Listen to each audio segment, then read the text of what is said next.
Ұстаз дегенде кім-кімнің болса да ойына Аристотель немесе Әл-Фараби түсетіні хақ. Бұл ұлы ұстаздардың елесінде алатын орны қандай болса, киелі Шығыс ордасындағы Жамбыл атты ұлы мектептің білім нәрін сіңіртіп, тамырын тереңдеткен ұстазымыз Қанипа Омарғалиқызының алар орны біз үшін, жалпы жамбылдықтар үшін ерен.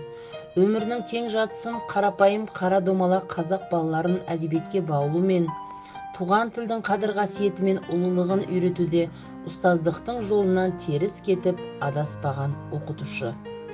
Аз уақыттар арасында қаншама арман қуған, мақсат көздеген, тәрбие алушылар мен білім көздегендер де осы бір алып анадан жарық көрді. Бұғып жатқан қаншама солы гүлдерді оятып, жапырақ жайғызып гүлін аштырды. Осы гүлдер қазіргі таңда тамыры терең төске тартқан мәуелі бәйтеректерге айналды.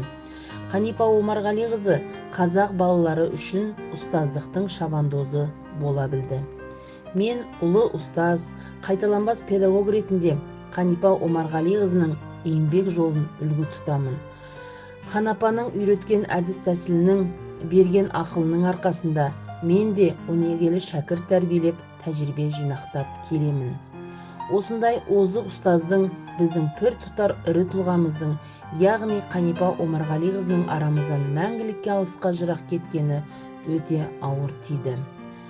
Қанипа Омарғалиқызы өткір, батыл, намысшыл адам еді. Ол кісі өмірдің қиындығына қарсы тұра білді. Қанипа Омарғалиқызы талмай еңбек етудің арқасында зор құрметке ие болды. Қанипа Омарғалиқызының осы қамшының сабындай қысқа өмірін халқына, сүйікті шәкірттеріне арнап өтті. Хан апамыз біздің жадымыздан мәңгі өшпесі хақ. Әлі де үйренеріміз көп болған еді. Ұлағатты ұстазымның әрбір айтқан жылы сөзі, айтқан ақылы, жарқын жүзі менің мәңгі жүрегімде.